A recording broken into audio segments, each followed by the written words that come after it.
Okay, good afternoon. चलिए, तो आज हम वर्क एनर्जी पावर के सेशन करेंगे। ठीक है, प्रॉब्लम्स सॉल्व करेंगे, आपको मेरे साथ साथ करना है और देखना है कि कैसे हम जो कॉन्सेप्ट्स हमने सीखे हैं उनको अप्लाई कर सकते हैं डिफरेंट प्रॉब्लम्स में।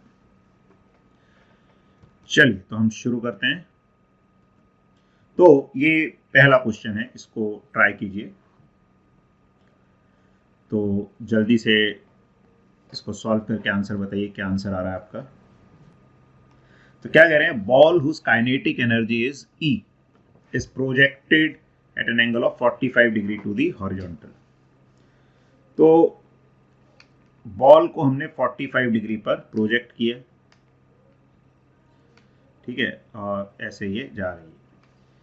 तो क्या दे रखा है, kinetic energy of the ball eight highest point. तो देखो, हमने प्रोजेक्टाइल मोशन में पढ़ा था कि प्रोजेक्टाइल मोशन में हॉरिजॉन्टल कंपोनेंट वेलोसिटी का कांस्टेंट रहता है, तो वेलोसिटी जीरो नहीं होती टॉप मोस्ट पॉइंट पे।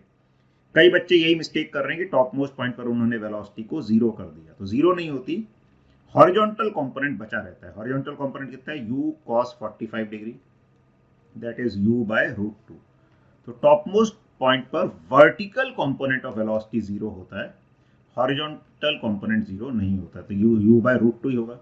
अब जहां से फेंका था वहां पे काइनेटिक एनर्जी क्या होगी, अगर स्पीड u से फेंका तो हाफ एम यू स्क्वायर, और टॉप मोस्ट पॉइंट पे काइनेटिक एनर्जी क्या होगी, तो टॉप मोस्ट पॉइंट पे नेट स्पीड कितनी है, u बाय रूट 2, तो ये आ जाएगा, यानी कि half of M U square by 2। अब M U square by 2 E के बराबर था, तो E by 2 would be the answer. Okay, शायद मैंने कई लोगों को गलत बता दिया था कि उनका सही है, शायद मेरे को ऐसा लग रहा है। तो C is the correct answer. तो अगर मैंने कुछ ऐसा किसी को बता दिया हो तो ठीक है, उसको इग्नोर कीजिए। तो जिन्होंने भी सी आंसर दिया था वो करेक्ट है, बाकी जो आंसर्स हैं वो रॉन्ग है। चलिए, सिंपल सा क्वेश्चन था, आगे बढ़ते हैं। ठीक है, इनके सॉल्यूशंस भी हैं, बाद में आपको पीडीएफ मिलेगी तो आप इन पे को भी देख सकते हैं। चलिए, अब ये क्वेश्चन कीजिए जल्दी से। चलो अब देख लेते हैं। तो बॉडी है, उसका मास है 3 kg, कांस्टेंट फोर्स लग रहा है और डिस्प्लेसमेंट ये हो रहा है s is equal to 1/3 into T square. तो वैसे कांस्टेंट फोर्स है तो हम फोर्स इंटू डिस्प्लेसमेंट भी बता सकते हैं, या इसमें वर्क एनर्जी थ्योरम भी लगा सकते हैं कि हम वेलोसिटी निकाल सकते हैं। वेलोसिटी क्या रहेगी, ds बाई डी टी। ठीक है, कांस्टेंट फोर्स है तो हम डायरेक्टली F इंटू एस भी कर सकते हैं। ध्यान रखना है कि हम 2 सेकंड में डिस्प्लेसमेंट निकाल लें, लेकिन अगर कांस्टेंट फोर्स नहीं होता, डिस्प्लेसमेंट कुछ फंक्शन दिया होता, तो जनरल मेथड क्या हो सकता है इसको करने का, हम वेलोसिटी फाइंड कर ले ds बाई डी टी। तो 1/3 टी स्क्वायर का डेरिवेटिव इज 2t, ये वेलोसिटी आ रहेगी 2t/3, and work is equal to change in kinetic energy, k final minus k initial. अब हमको 2 सेकंड भी बताना है, तो 2 सेकंड पे वेलोसिटी कितनी आ जाएगी, 4/3। तो final kinetic energy is half m into V का square, initial kinetic energy is 0। तो हाफ इंटू 3 इंटू 16/9, तो 3 से 9 कटा 3 आ गया, 2 से 16 कटा 8 आ गया, तो 8/3 जूल इज द आंसर। तो ए इज द करेक्ट आंसर। ठीक है, तो ये जनरल तरीका है।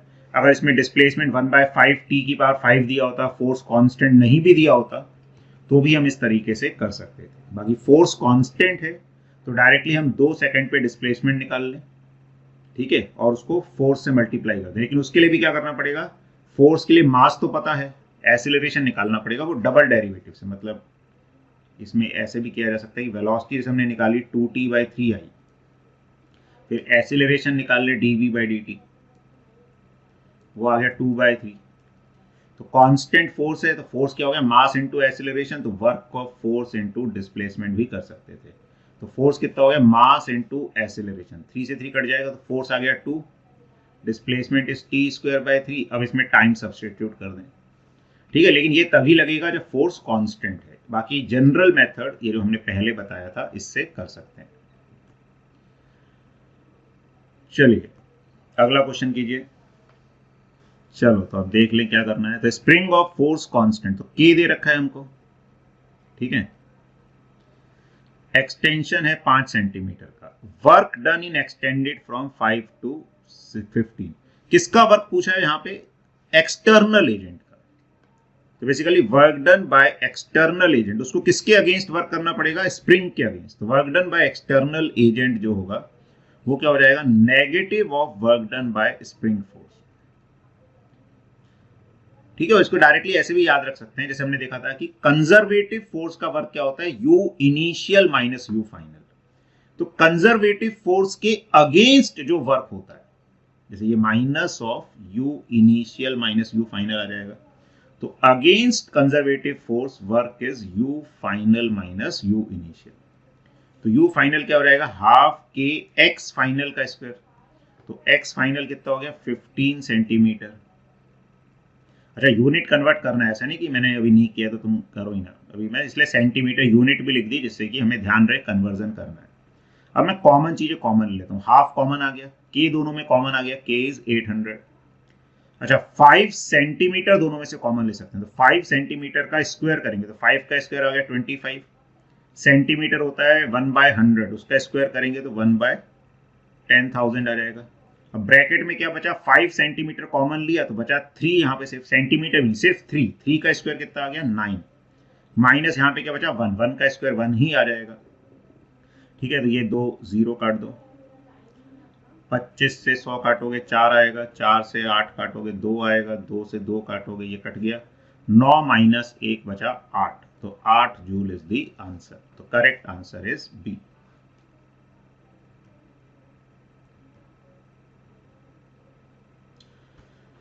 चलो अब ये बताओ क्या होगा इसमें।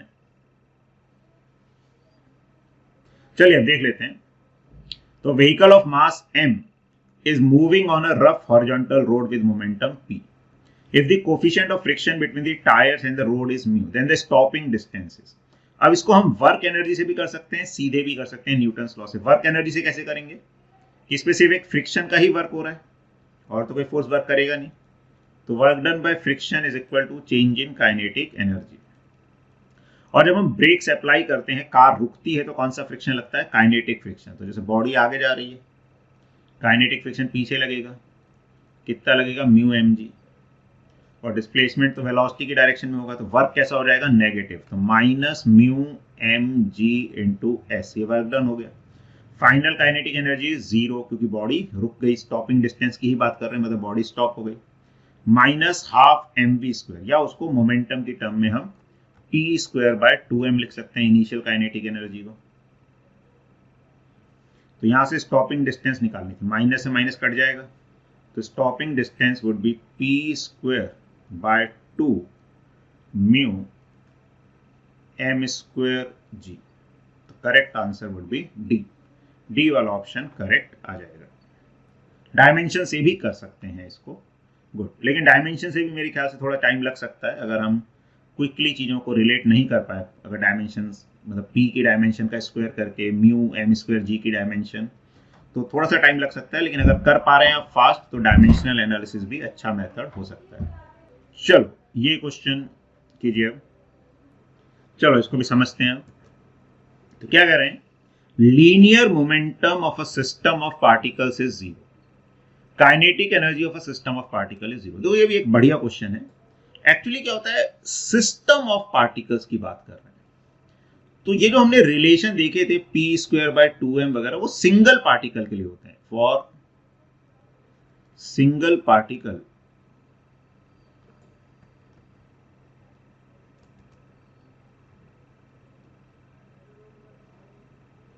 सिंगल पार्टिकल ये रिलेशन होते हैं, kinetic energy is P square by 2m and p is equal to √2m के। तो अगर सिंगल पार्टिकल का मोमेंटम 0 है तो काइनेटिक एनर्जी भी 0 हो जाएगी, और काइनेटिक एनर्जी 0 है तो मोमेंटम भी 0 हो जाएगा। लेकिन फॉर सिस्टम ऑफ पार्टिकल्स, तो सिस्टम मतलब इसमें एक से ज्यादा पार्टिकल्स हैं, काइनेटिक एनर्जी क्या हो जाती है सिस्टम की? ये हो जाती है half m1v1 square plus half m2v2 square and so on. और मोमेंटम ऑफ सिस्टम जो है ये हो जाता है m1 v1, momentum vector quantity ध्यान रखना, यहाँ पे वेक्टर एडिशन होगा, m1 v1 plus m2 v2 and so on. तो देखो सिस्टम ऑफ पार्टिकल्स में अगर मोमेंटम जीरो है तो मोमेंटम जीरो ऐसे भी हो सकता है कि एक पार्टिकल m मास का यहां जा रहा है v वेलोसिटी से, एक पार्टिकल m मास का यहां जा रहा है v वेलोसिटी से, तो भी मोमेंटम सिस्टम का क्या हो गया, जीरो हो गया। लेकिन काइनेटिक एनर्जी तो स्केलर क्वांटिटी है, तो काइनेटिक एनर्जी तो तब भी नॉन जीरो आ जाएगी। यानी कि सिस्टम ऑफ पार्टिकल का अगर मोमेंटम जीरो है तो काइनेटिक एनर्जी जीरो होना जरूरी नहीं है। हाँ, लेकिन अगर काइनेटिक एनर्जी जीरो है वो तभी जीरो होगी जब हर टर्म इंडिपेंडेंटली जीरो हो जाए। क्यों? क्योंकि कोई भी टर्म नेगेटिव तो आती नहीं काइनेटिक एनर्जी में। तो काइनेटिक एनर्जी सिस्टम की जीरो कब होगी, जब हर टर्म इंडिपेंडेंटली जीरो हो जाए। और अगर हर टर्म इंडिपेंडेंटली जीरो होगी मतलब हर पार्टिकल की वेलोसिटी जीरो हो, तो मोमेंटम भी जीरो हो जाएगा। ठीक है, तो अगर momentum of system is zero then it is not necessary that kinetic energy will be zero, but if kinetic energy of system is zero then momentum will definitely be zero. ठीक है, तो ये कह रहे हैं linear momentum of a system of particle is zero. तो अगर linear momentum zero है तो काइनेटिक एनर्जी जीरो होना जरूरी नहीं है, लेकिन काइनेटिक एनर्जी जीरो है तो लीनियर मोमेंटम जीरो होगा ही। तो A does not imply B and B does not imply, ये गलत हो गया। ए इंप्लाइज बी, ये गलत हो गया। ठीक है, A does not imply B but B implies A, तो ये सही स्टेटमेंट हो जाएगा। तो C is the correct answer. ठीक है, तो एक अच्छा क्वेश्चन है ये, थोड़ा सा लॉजिकल है, हमको ध्यान कॉन्सेप्ट्स क्लियर करने वाला है, तो इसको ध्यान से समझना है। चलिए अगला क्वेश्चन कीजिए। चलिए तो देखिए क्या करना है, समझिए। तो क्या कह रहे हैं, फोर्स ऑफ 5 न्यूटन, फोर्स कितना है 5 Newton, making an angle theta with horizontal, acting on an object displaces it by 0.4 meter along the horizontal direction. If the object gains kinetic energy of 1 joule, the horizontal component of force is. तो देखो एक block है, इसमें 5 Newton का force लग रहा है, horizontal से थीटा एंगल पे लग रहा है। ठीक है, और ब्लॉक का जो डिस्प्लेसमेंट है वो हॉरिजॉन्टल डायरेक्शन में हो रहा है। कितना डिस्प्लेसमेंट हो रहा है हॉरिजॉन्टल डायरेक्शन में, 0.4 metre. If the object gains kinetic energy of 1 joule, तो इसने कितनी काइनेटिक एनर्जी गेन कर ली, तो final kinetic energy is 1 joule, initially is 0। तो हॉरिजॉन्टल कंपोनेंट ऑफ फोर्स क्या होगा, देखो वर्क तो फोर्स का हॉरिजॉन्टल कंपोनेंट ही कराएगा। भाई वर्क क्या होगा, एफ एस कॉस थीटा, ये वर्क हो जाएगा, is equal to change in kinetic energy. तो एफ कॉस थीटा यही फोर्स का हॉरिजॉन्टल कंपोनेंट होगा, तो इसको मैं एफ एच बोल दूं। तो हमें एफ नहीं बताना, फोर्स का हॉरिजॉन्टल कंपोनेंट बताना है, तो डायरेक्टली एफ कॉस थीटा को हम एफ एच बोल सकते हैं, into S is equal to K final. K final कितना है 1, के इनिशियल कितना है 0। ठीक है, तो डिस्प्लेसमेंट हमको दे रखा है, डिस्प्लेसमेंट कितना है 0.4, तो फोर्स का हॉरिजॉन्टल कंपोनेंट हो जाएगा 1/0.4, यानी कि 10/4, तो 2.5 न्यूटन। तो हमें थीटा वगैरह निकालने की जरूरत नहीं थी, या फिर हम थीटा निकालते, फोर्स भी दे रखा है डिस्प्लेसमेंट भी, और फिर एफ कॉस थीटा करते तो ज्यादा मेहनत हो जाती। तो डायरेक्टली हम इसी इक्वेशन से एफ कॉस थीटा की वैल्यू निकाल सकते हैं कि जो फोर्स का हॉरिजॉन्टल कंपोनेंट है इट इज 2.5 न्यूटन। ठीक है, क्लियर है सबको?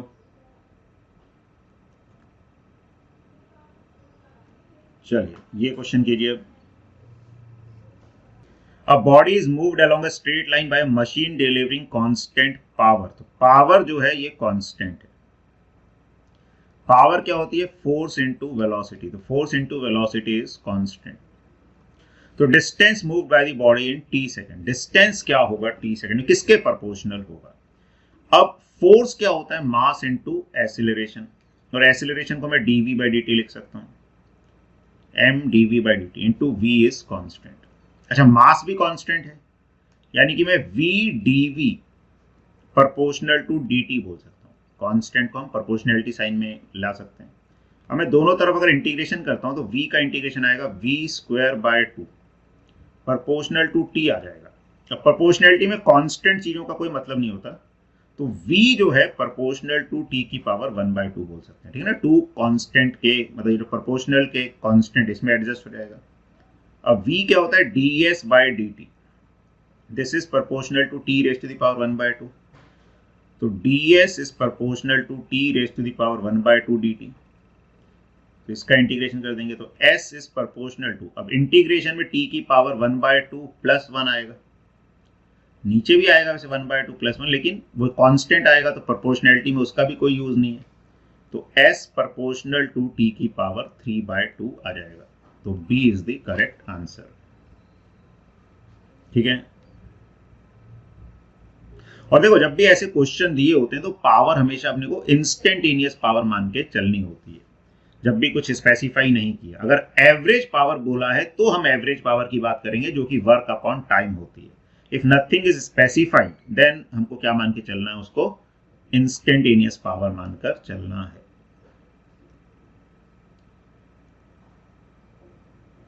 चलो ये क्वेश्चन कीजिए। चलो तो सबका सही है, एक बार देख लेते हैं जल्दी से। A force of 5 Newton acts on a 15 kg body initially at rest. Work done by the force during the first second of the motion. तो फर्स्ट सेकंड में हम क्या निकाल सकते हैं, उसकी वेलोसिटी निकाल सकते हैं। तो एक्सीलरेशन कितना रहेगा बॉडी का, force upon mass, force upon mass is acceleration, तो 5/15 दैट इज 1/3। अब एक सेकंड में क्या डिस्प्लेसमेंट होगा, तो u तो जीरो ही है, रेस्ट पे थी बॉडी, तो हाफ at² आ जाएगा, मतलब ut प्लस हाफ at² वाली इक्वेशन से, तो half acceleration is 1/3, time is 1, तो 1/6 डिस्प्लेसमेंट आ गया। और फोर्स कांस्टेंट है तो कांस्टेंट फोर्स का जो वर्क है हो जाएगा फोर्स इनटू डिस्प्लेसमेंट, तो 5/6 joule, this is the answer. तो करेक्ट आंसर इज 5/6, ठीक है। अच्छा अनुज बोल रहे हैं पोटेंशियल एनर्जी और फोर्स ग्राफ के क्वेश्चन करवा दीजिए। तो चलो इधर ही मैं थोड़ा सा बता देता हूँ, शायद उसके क्वेश्चन इस सेशन में होंगे नहीं, या होंगे भी तो एक आध होंगे। तो देखो क्या होता है, थोड़ा सा आइडिया मैं दे देता हूँ कि अगर फोर्स वर्सेस डिस्प्लेसमेंट का ग्राफ है या पोजीशन का ग्राफ ऐसे मान ले किसी भी तरह का, ठीक है, ऐसा मान लेते हैं। तो कई बार इसमें पूछ लेते हैं कि इक्विलिब्रियम पॉइंट कौन से होंगे और वहां पर कैसा इक्विलिब्रियम होगा। तो मैं थोड़ा कॉन्सेप्ट समझा देता हूं। तो इक्विलिब्रियम का मतलब क्या होता है, फोर्स जीरो होना। अब फोर्स वर्सेस एक्स का अगर ग्राफ है तो फोर्स कहां पे जीरो होगा, तो जो भी पॉइंट एक्स एक्सिस पे लाई कर रहे होंगे वहां पे फोर्स जीरो होगा, उसके ऊपर फोर्स पॉजिटिव होगा, उसके नीचे फोर्स कैसा होगा, नेगेटिव होगा। तो कौन कौन से आ जाएंगे पॉइंट्स, जो भी इस एक्सिस पे लाई कर रहे होंगे। तो ये 3 पॉइंट्स जो हैं, इसको मैं 1 बोल दूं, 2 बोल दूं, 3 बोल दूं, ये इक्विलिब्रियम पॉइंट्स होंगे और कोई नहीं होगा। ध्यान रखना, कई बार हम मैक्सिमा मिनिमा वाले पॉइंट्स मार्क कर लेते हैं। मैक्सिमा मिनिमा वाले पोटेंशियल एनर्जी के ग्राफ में होंगे, फोर्स वर्सेस पोजीशन के ग्राफ में इक्विलिब्रियम पॉइंट्स कौन से होंगे, जो इस एक्स एक्सिस पे लाई करेंगे। ये इक्विलिब्रियम पॉइंट्स हो गए। अब इनमें से कौन सा स्टेबल, कौन सा अनस्टेबल, कौन सा न्यूट्रल होगा, तो वो हम कैसे देख सकते हैं। तो उसको देखने के लिए हम 1 से थोड़ा सा पीछे जाएं, यहां से, तो फोर्स कैसा लग रहा है, पॉजिटिव, पॉजिटिव मतलब राइट की तरफ।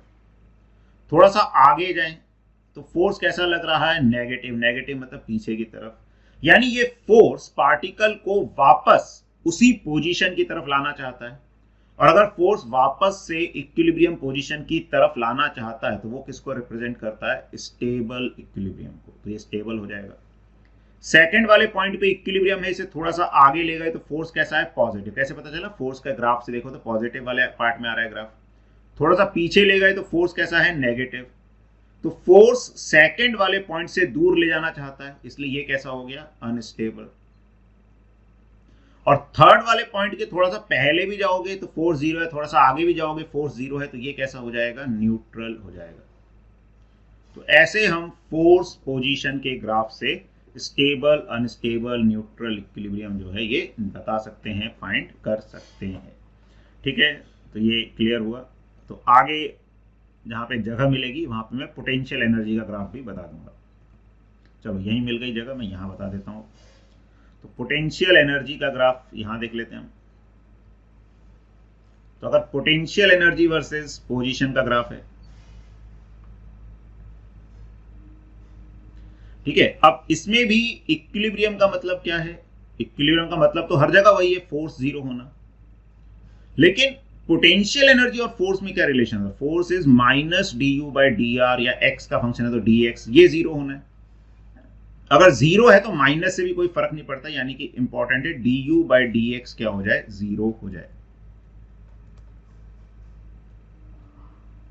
अब D you by D x derivative का मतलब क्या होता है? स्लोप, यानी कि इस फंक्शन पे जो टेंजेंट ड्रॉ करेंगे उनका स्लोप जीरो है। स्लोप कहाँ जीरो होगा? जो मैक्सिमम मिनिमा वाले पॉइंट होते हैं मेनली, वहां पे टेंजेंट का स्लोप जीरो होगा, या ये वाला पॉइंट आ जाएगा। ठीक है, तो ये यहाँ पे 4 पॉइंट्स आ जाएंगे, 1 2 3 4। इन चारों पॉइंट्स पे टेंजेंट का स्लोप जीरो हो जाएगा। तो जो इक्विलिब्रियम पॉइंट्स होंगे यहाँ पर,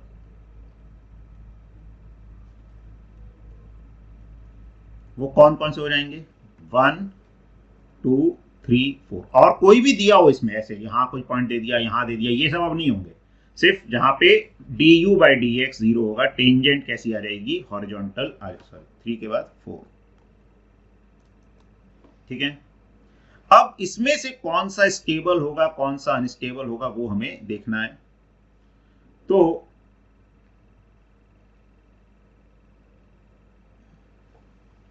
अब देखो, इसमें भी करना वही होता है कि हम इसके थोड़ा सा आगे जाएं। तो आगे जाएंगे तो स्लोप नेगेटिव आ जाएगा, स्लोप नेगेटिव आ जाएगा, लेकिन फोर्स तो minus D you by D x होता है ना, तो फोर्स कैसा आ जाएगा? पॉजिटिव। और थोड़ा सा पीछे जाएंगे तो स्लोप पॉजिटिव आ जाएगा, फोर्स नेगेटिव। तो यहां से फोर्स दूर ले जाने की कोशिश करेगा, तो ये अनस्टेबल होगा। अब देखो, इसको ऐसे भी समझ सकते हैं, मैथमेटिकली तो समझ आई गया। जैसे मान लो इसको ही हम एक सरफेस मान ले कि ऐसा है कि पहाड़ी सरफेस है, पहाड़ी इलाका है। तो अगर कोई बॉल यहाँ पे रखा हुआ है, कोई ऑब्जेक्ट रखा हुआ है, तो अगर उसको मैं यहां से धकेलूंगा तो वो कहां चला जाएगा? दूर चला जाएगा। तो कैसा इक्विलिब्रियम हो गया? अनस्टेबल।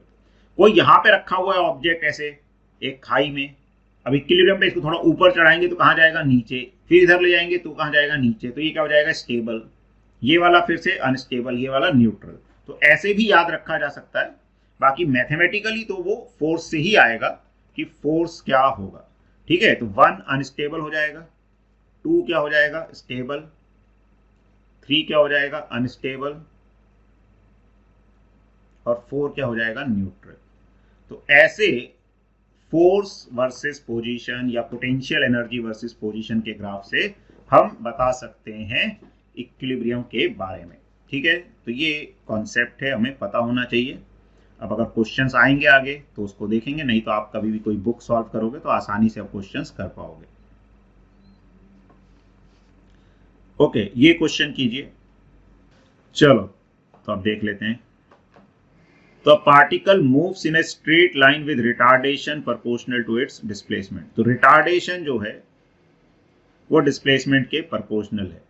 तो रिटार्डेशन या एक्सीलरेशन बोल दें तो acceleration proportional to minus X बोल सकते हो। रिटार्डेशन अगर एक्स के प्रोपोर्शनल है तो its loss of kinetic energy for any displacement is proportional to. अब एक्सीलरेशन देखो एक्स के प्रोपोर्शनल है, तो यहां पे एक्सीलरेशन को dv बाई dt लिखने से फायदा नहीं होगा। एक्सीलरेशन को हम एक और फॉर्म में लिख सकते हैं, v dv बाई dx।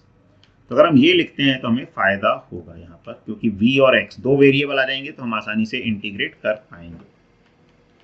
तो v dv by dx is proportional to minus X. यहां से आ जाएगा v dv proportional to minus X into D x.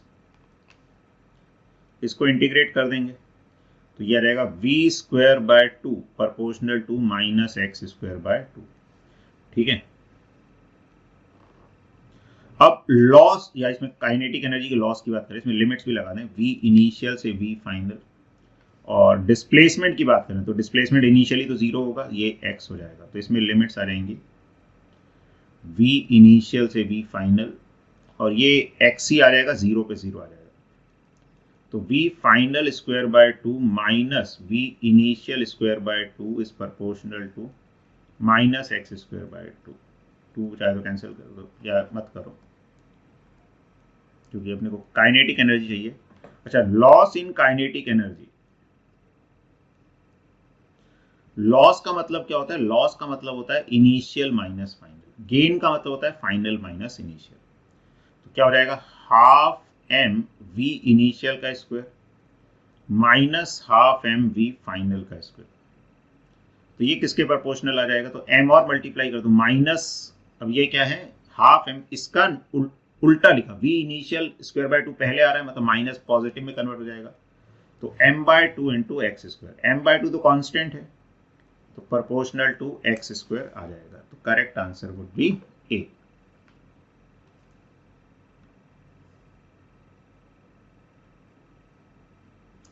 चलिए ये क्वेश्चन कीजिए।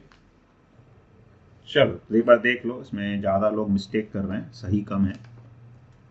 तो क्या है? A pump motor is used to deliver water at a certain rate from a given pipe to obtain twice as much water from the same pipe in the same time, power of motor has to be increase by. देखो ये भी common question है, कई बार आ चुका है, हर exam में इस तरह का एक क्वेश्चन आ चुका है।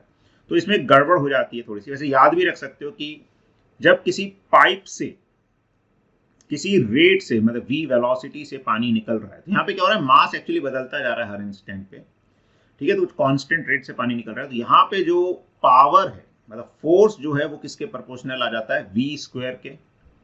और पावर जो है वो किसके प्रोपोर्शनल आ जाती है? v क्यूब के। तो ये याद भी रखना है। तो अगर हमने क्या कर दिया, ट्वाइस एज मच वाटर हमें चाहिए फ्रॉम द सेम पाइप, तो पावर जो है, तो ट्वाइस वाटर कब चाहिए? जब वेलोसिटी 2 टाइम्स हो जाएगी, तो पावर कितनी होनी पड़ेगी? 8 टाइम्स होनी पड़ेगी। बाकी आया कैसे ये? तो इसे पावर जो है, ठीक है, क्या होता है यहाँ पर? F into V. अब यहाँ पर क्या होता है? देखो F में थोड़ा सा डिफरेंट कॉन्सेप्ट होता है। जैसे F is equal to M में हम बोलते हैं ना मास कांस्टेंट होता है, यहाँ पे क्या हो रहा है? मास जो है वो चेंज होता जा रहा है, मतलब जो लिक्विड बाहर निकल रहा है it is not fix, her bar different liquid बाहर निकल रहा है, निकल v स्पीड से ही रहा है।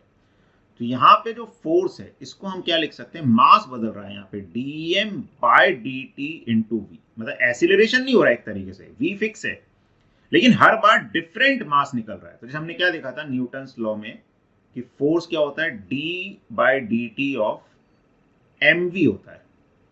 तो उसमें दो टर्म्स आती हैं, m dv बाय dt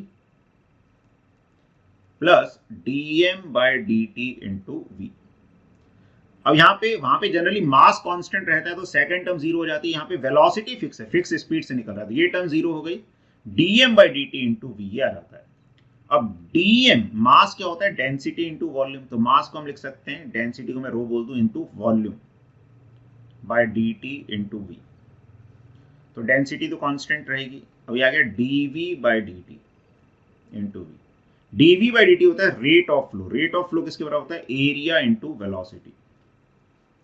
तो ये रो ए वी स्क्वायर आ जाएगा। तो कभी भी अगर ऐसे मास अलग अलग निकल रहा है सेम स्पीड v से, तो force rho A V square आ जाता है। तो पावर f इंटू वी हो गई, तो पावर प्रोपोर्शनल टू क्या हो गई? v cube. अगर हमें अब दुगना पानी चाहिए, ट्वाइस एज मच वाटर, तो स्पीड को डबल करना पड़ेगा। तो v dash should be 2v। तो जो पावर है p डैश वो कितनी हो जाएगी? 8p के बराबर हो जाएगी। ठीक है,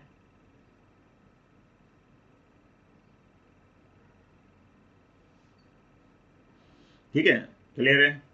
या ऐसे भी देख सकते हो कि अगर किसी को वेलोसिटी से कंफ्यूजन है, तो पानी हमको ट्वाइस चाहिए, मतलब वॉल्यूम कितना चाहिए? ट्वाइस। वॉल्यूम ट्वाइस कब होगा? एरिया तो फिक्स है, जब वेलोसिटी ट्वाइस होगी तो वॉल्यूम ट्वाइस होगा। अगर किसी को लग रहा है कि वेलोसिटी डबल करने से कैसे पावर, मतलब पानी जो है डबल हो जाएगा, तो हमें वॉल्यूम डबल करना है। तो वॉल्यूम डबल करना है मतलब एरिया तो फिक्स है, वेलोसिटी को डबल करना पड़ेगा।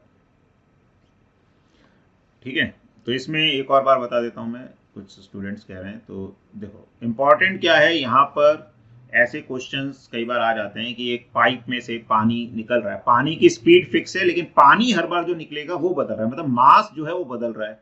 या कई बार विंड चल रही है, तो जो विंड मिल है वो किस रेट से विंड को ट्रेस करेगी या कितनी पावर उससे डेवलप होगी, तो उसमें भी विंड की स्पीड फिक्स है लेकिन हर बार जो विंड के पार्टिकल्स हैं वो डिफरेंट आके टकरा रहे हैं।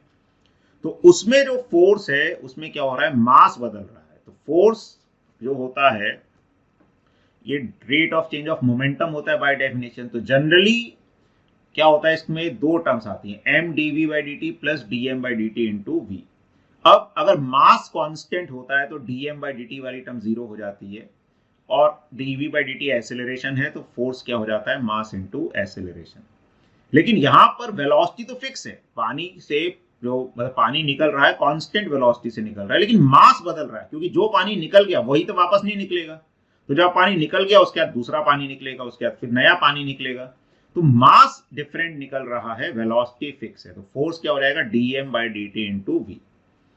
अब मास जो है, मास को क्या लिख सकते हैं, डेंसिटी इंटू वॉल्यूम। अब डेंसिटी तो वाटर की सेम रहेगी कांस्टेंट, तो डेंसिटी कांस्टेंट उसको बाहर लिख दिया, ये आ गया dv by D T into V. अब dv बाई डी टी इसको भी ऐसे समझ सकते हैं कि जैसे भाई इस a एरिया से पानी v वेलोसिटी से आगे बढ़ रहा है, तो dt टाइम में कितना पानी निकल जाएगा, तो dt टाइम में ये कितना आगे बढ़ जाएगा, v dt।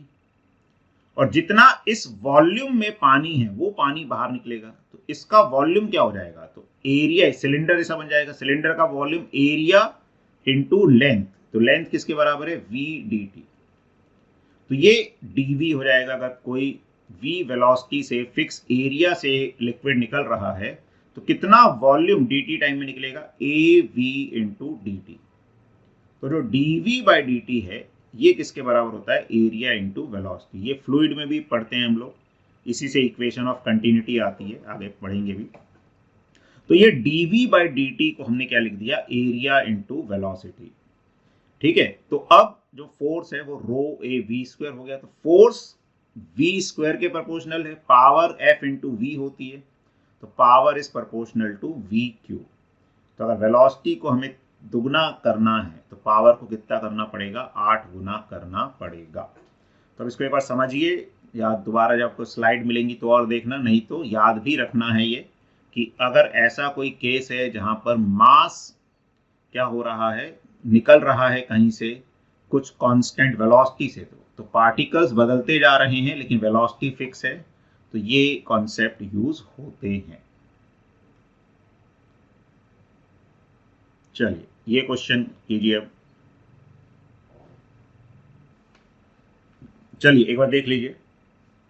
तो what average horse power is developed by an 80 kg man while climbing in 10 second of flight stairs that rises 6 metre vertically. तो एवरेज पावर की बात कर रहे हैं, तो एवरेज पावर क्या हो जाएगा, वर्क अपॉन टाइम। वर्क किसके अगेंस्ट करना पड़ेगा, ग्रेविटी के अगेंस्ट करना पड़ेगा। ठीक है, तो कितना वर्क हो जाएगा, M G H upon time, ये एवरेज पावर आ जाएगी। एम कितना है 80, जी को 10 मान लेते हैं, एच कितना है 6 मीटर, और क्लाइंबिंग में टाइम कितना लगा 10 सेकेंड। तो ये आ गया हमारे पास 480, तो वॉट में आया। अब हमें हॉर्स पावर में निकालना है, तो हमने क्या देखा था, 1 horse power is equal to 746 watt होता है, या कई बार हम उसको अप्रोक्सीमेटली, क्योंकि आंसर देखो बहुत नजदीक नजदीक आंसर नहीं है, तो अप्रोक्सीमेट कैलकुलेशन भी कर सकते हैं, रफली 750 वॉट बोल सकते हैं। तो 1 what is approximately 1/750 horse power. तो इस 1 वॉट की जगह रखते हैं 1/750, तो 480 इंटू 1/750, ये आंसर आ जाएगा वॉट में, सॉरी हॉर्स पावर में। ठीक है, तो ये कैंसिल हो गया। अब इसको सॉल्व करोगे तो 1 से छोटा ही आंसर आएगा, तो उससे ही बता सकते हो, तो approximately 0.63 would be the answer.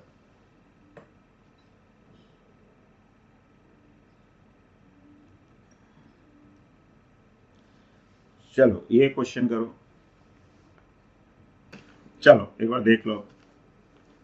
A particle is acted upon by a force of constant magnitude which is always perpendicular to the velocity of the particle. The motion of particle takes place in a plane. It follows that. तो क्या करें, particle ऐसे जा रहा है कि force हमेशा velocity से परपेंडिकुलर और एक प्लेन में मोशन हो रहा है। जनरली ये होता है यूनिफॉर्म सर्कुलर मोशन में। अगर वो नहीं भी है तो भी उससे नहीं वो पता तो भी कोई दिक्कत नहीं है। क्या दे रखा है, मेन चीज वेलोसिटी से फोर्स हमेशा परपेंडिकुलर है। तो अगर वेलोसिटी से फोर्स हमेशा परपेंडिकुलर है तो डिस्प्लेसमेंट से भी हमेशा परपेंडिकुलर हो जाएगा। F is always perpendicular to displacement, क्योंकि डिस्प्लेसमेंट तो वेलोसिटी की डायरेक्शन में होता है। तो फोर्स अगर डिस्प्लेसमेंट से परपेंडिकुलर है तो वर्क डन तो जीरो ही हो जाएगा, एंड वर्क डन जीरो है, that means change in kinetic energy zero, यानी कि काइनेटिक एनर्जी को क्या होना पड़ेगा, कांस्टेंट। यहां हम बोल सकते हैं स्पीड भी क्या होगी, कांस्टेंट होगी। अच्छा, लेकिन वेलोसिटी कांस्टेंट नहीं बोल सकते, ध्यान रखना, वेलोसिटी इज नॉट कांस्टेंट। क्यों? क्योंकि डायरेक्शन तो चेंज हो रही होगी, पार्टिकल यहां से यहां आया तो direction is changing but not magnitude. तो काइनेटिक एनर्जी कांस्टेंट रहेगी या स्पीड कांस्टेंट रहेगी, लेकिन वेलोसिटी कांस्टेंट नहीं रहेगी। तो वेलोसिटी कांस्टेंट इसलिए गलत हो गया क्योंकि डायरेक्शन चेंज हो रही है। एसिलरेशन भी कांस्टेंट नहीं रहेगा, एसिलरेशन हमेशा फोर्स की डायरेक्शन में होता है। फोर्स वेलोसिटी से परपेंडिकुलर लग रहा है तो वेलोसिटी की डायरेक्शन चेंज होगी तो फोर्स की डायरेक्शन भी चेंज होगी। ठीक है, और यूनिफॉर्म सर्कुलर मोशन ये केस होता है जिसमें फोर्स हमेशा सेंटर की तरफ लगता है। काइनेटिक एनर्जी सिर्फ कांस्टेंट रहेगी। चलिए ये क्वेश्चन कीजिए। चलो तो देख लेते हैं क्या होगा। तो force F is applied to an initially stationary cart. The variation of force with time is shown in the figure. The speed of cart at t is equal to 5 second. Speed पूछिए। अब हमें graph दे रखा है force versus time का और parabolic बोला हुआ। देखो अगर कोई पैराबोला ओरिजिन से पास करता है तो उसकी इक्वेशन इस तरह की होती है, y इज इक्वल टू के एक्स स्क्वायर टाइप की। ठीक है, ओरिजिन से पास करने वाले पैराबोला की इक्वेशन इस तरह की होती है। तो यानी यहां पे हम बोल सकते हैं force is equal to some constant times T square, क्योंकि फोर्स और टाइम का ग्राफ है। अब इसमें क्या दे रखा है कि जब टाइम 5 के बराबर है तो फोर्स 50 के बराबर है। तो फोर्स को हमने 50 रख दिया और टाइम को 5 रख दिया। 5 का स्क्वायर 25 आ जाएगा, तो के आ जाएगा 50/25 2। तो यहां से हम के निकाल सकते हैं, यानी force is equal to 2t square. ये फोर्स का एक्सप्रेशन आ गया। अब जो एसिलरेशन है वो हो जाएगा फोर्स अपॉन मास। ठीक है, मास कितना दे रखा है, 10 kg दे रखा है बॉडी का, तो टी स्क्वायर बाय 5 ये आ जाएगा एसिलरेशन। ठीक है, तो मास 10 है, ये 2 का फैक्टर कैंसिल हो गया 10 से। अब वेलोसिटी आ जाएगी इंटीग्रल ए डी टी। ठीक है, इनिशियली कार्ट स्टेशनरी थी तो 0 से इसको t तक हम इंटीग्रेट कर सकते हैं, v 0 ही आ जाएगा इनिशियल, तो मतलब तो v आ जाएगा इंटीग्रल a dt। तो t square by 5 dt, limit 0 से t, तो आ जाएगा 1/5। तो कांस्टेंट है, t स्क्वायर का derivative t cube by 3। t रखोगे तो यही आ जाएगा, 0 रखेंगे तो 0 आ जाएगा। अब क्या पूछा है हमसे, स्पीड ऑफ कार टी पूछी थी 5 सेकेंड पे, तो सब्स्टिट्यूट कर दें। तो eight t is equal to 5 second, v is equal to 1/5 into 5 का क्यूब बाय 3। 5 से एक 5 कट जाएगा तो बचेगा 5 स्क्वायर, दैट इज 25। तो 25/3 यानी कि 8.33 मीटर पर second. This is the answer. तो ऐसे हम इसको कर सकते हैं। ठीक है, इसमें वर्क डन भी पूछ सकते थे, जैसे हमने डिस्कस किया था क्लास में। अगर इसमें कोई वर्क पूछता तो उसके लिए भी हम क्या निकालते, velocity as a function of time निकाल लेते, और वर्क कैसे बताते, अगर कोई पूछता 5 सेकंड में वर्क कितना होगा, तो के फाइनल माइनस के इनिशियल, ऐसे। ठीक है, किसी ने क्वेश्चन भी पूछा था कि अगर फोर्स टाइम का फंक्शन होगा तो कैसे सॉल्व करते हैं क्वेश्चंस को, तो ये उसका एक एग्जांपल है कि फोर्स टाइम का फंक्शन होगा तो ऐसे इसको सॉल्व किया जा सकता है। चलिए ये क्वेश्चन कीजिए।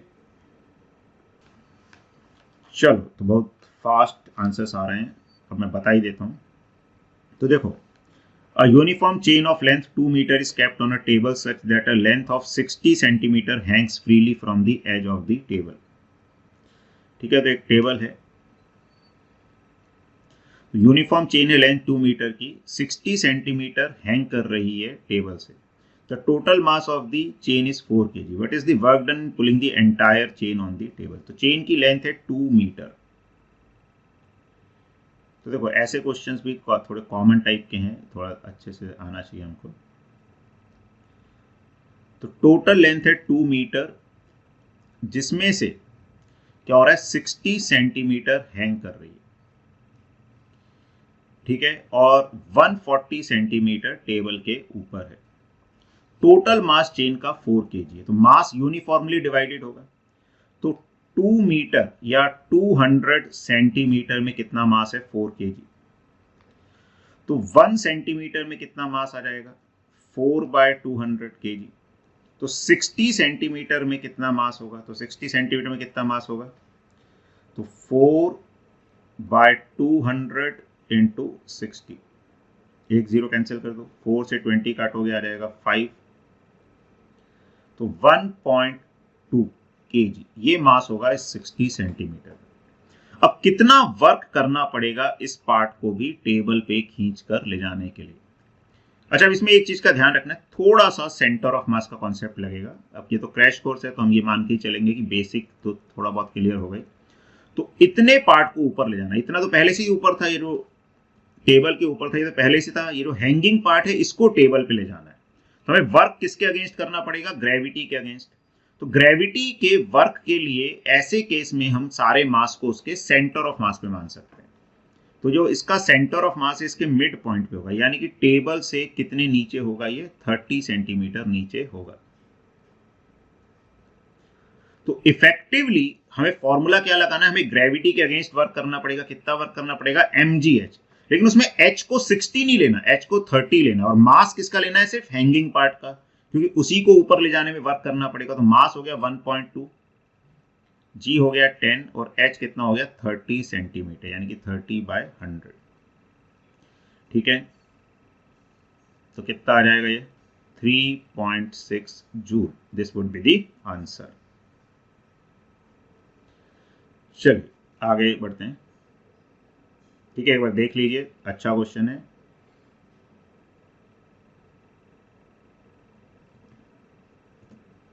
चलो ये क्वेश्चन करो। चलो देखो क्या है, a particle of mass 0.1 kg is subjected to a force which varies with distance as shown. If it starts from rest at x is equal to 0, its velocity at x is equal to 12.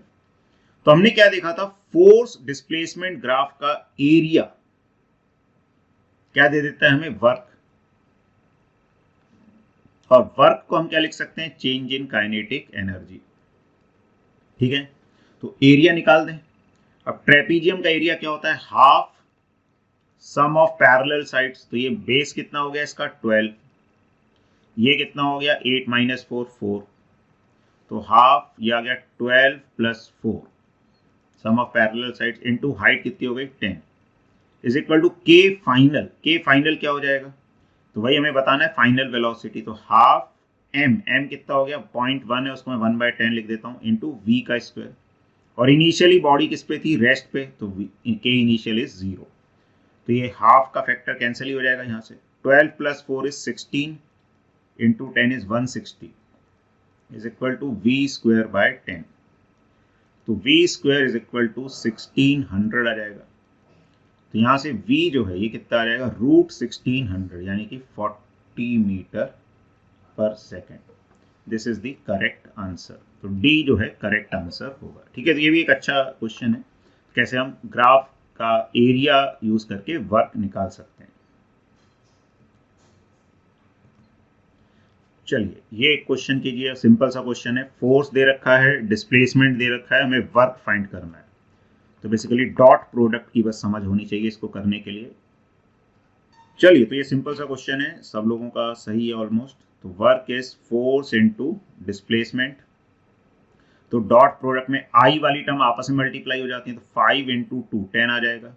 जे वाली terms आपस में multiply हो जाती हैं, तो +3 × -1 -3 आ जाएगा। के वाली टर्म आपस में मल्टीप्लाई होती हैं, तो डिस्प्लेसमेंट में के वाली टर्म 0 है, तो के वाला डॉट प्रोडक्ट 0 हो जाएगा। तो ये आंसर आ जाएगा 7 जूल, और पॉजिटिव आएगा, ठीक है। तो correct answer would be B. चलिए तो सबका सही था, very good. Now do this.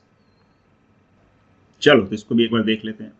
A body of mass m accelerates uniformly from rest। तो मास m है, यूनिफॉर्म एक्सीलरेशन है, रेस्ट से स्टार्ट हो रहा है, कितनी वेलोसिटी तक, v1 in time t1। Instantaneous power पूछिए किसी टाइम t में। देखो अब इसमें क्या है, पावर के लिए तो हमें वही कॉन्सेप्ट लगाना पड़ेगा, power is equal to force into velocity. Force निकालना पड़ेगा। फोर्स किससे निकलेगा, ये जो इंफॉर्मेशन दे रखी है कि एक्सीलरेशन यूनिफॉर्म है, रेस्ट से v1 वेलोसिटी हुई t टाइम में, तो यूनिफॉर्म एक्सीलरेशन है तो हम v is equal to u plus at वाला कॉन्सेप्ट लगा सकते हैं।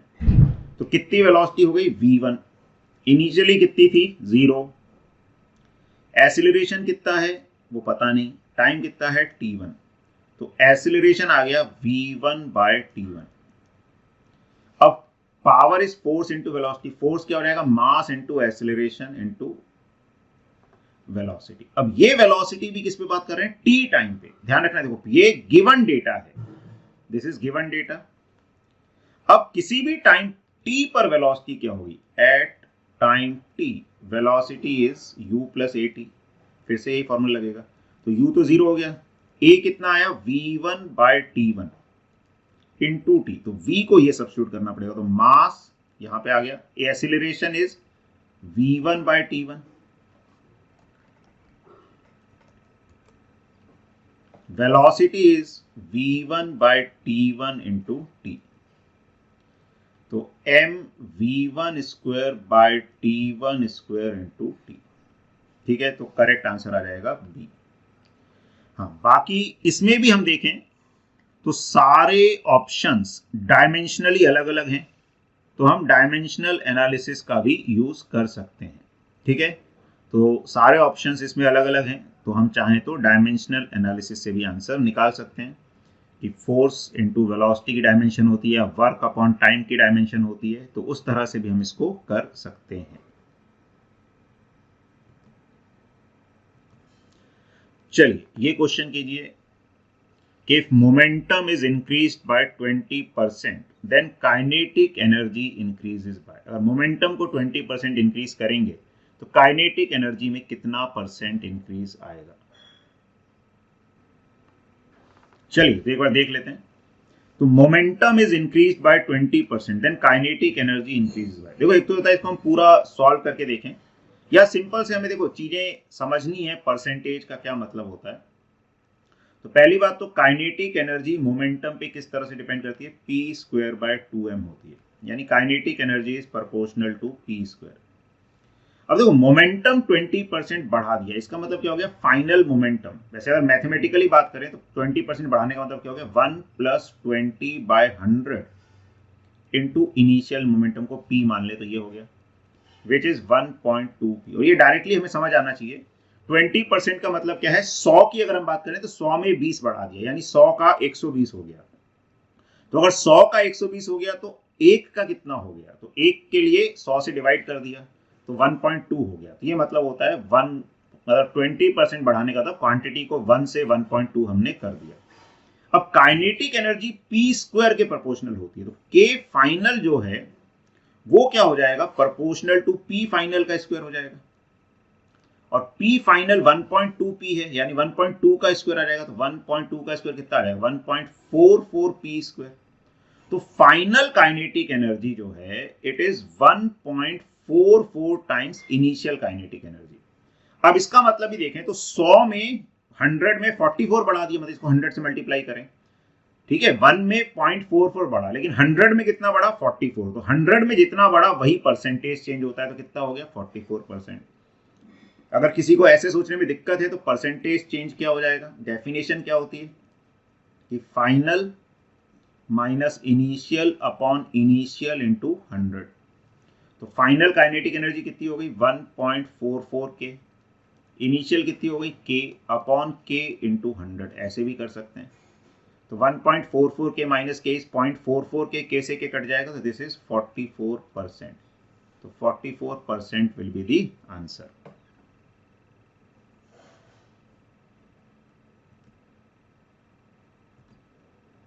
चलिए ये क्वेश्चन कीजिए। चलिए एक बार देख लेते हैं। तो spherical ball of mass 20 kg is stationary at the top of a hill of height 100 metre. It rolls down a smooth surface to the ground and then climbs up another hill of 30 meter. and finally rolls down to a horizontal base at a height 20 meter above the ground. The velocity attained by the ball is. देखो वैसे क्या कह रहे हैं कि एक ball है stationary at the top of a hill, एक हिल के टॉप पे स्टेशनरी, मान लो ये एक पहाड़ है, यहाँ पर वो बॉल स्टेशनरी है, कितनी हाइट पे है ये, 100 मीटर की हाइट पे है, ठीक है, ये हॉरिजॉन्टल लेवल है, ठीक है। तो ग्राउंड पे आई, climb to the 30 metre height, तो 30 मीटर हाइट पे गई है,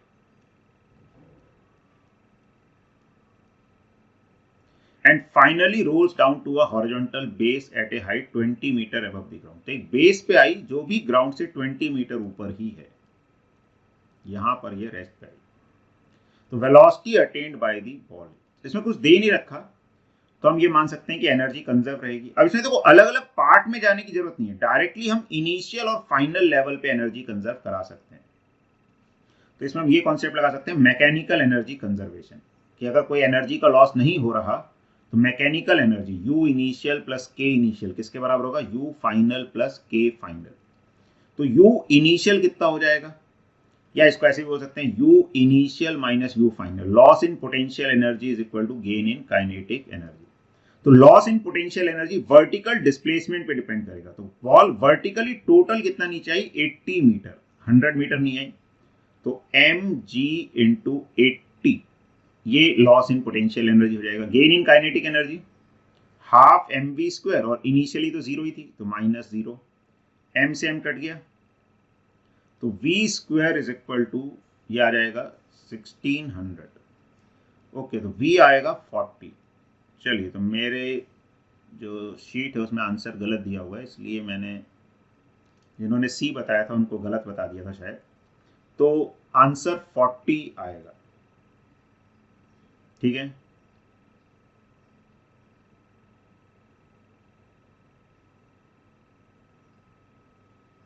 ठीक है, एक्चुअली आंसर B निकाला गया है इसको रोटेशन का यूज करके, लेकिन स्मूथ सरफेस है अगर, तो उस पर प्योर रोलिंग वैसे होगी नहीं, तो आंसर C ही आएगा इसका, ठीक है, correct answer would B C। चलिए, ठीक है, इसमें रोटेशन मान के निकाला होगा, लेकिन रोटेशन नहीं होगा, ये सिंपल एनर्जी कंजर्वेशन डायरेक्ट करने का सवाल आएगा। ठीक है, स्मूथ सरफेस है तो यही आंसर उसका आएगा। चलिए, ये क्वेश्चन कीजिए। चलिए, तो एक बार देख लेते हैं। तो block of mass m moving on a frictionless horizontal surface collides with spring of spring constant k, compresses it by length l, maximum momentum of the block. तो मैक्सिमम मोमेंटम तो कब होगा, जब वो इनिशियली ही होगा, क्योंकि जैसे जैसे स्प्रिंग को कंप्रेस करेगा काइनेटिक एनर्जी कम होगी ब्लॉक की, और स्प्रिंग की पोटेंशियल एनर्जी बढ़ेगी। तो अब ये कितनी वेलोसिटी इसके पास होगी ये निकालना है। तो ये भी किससे निकलेगा, एनर्जी कंजर्वेशन से, कि U initial plus K initial is equal to U final plus K final.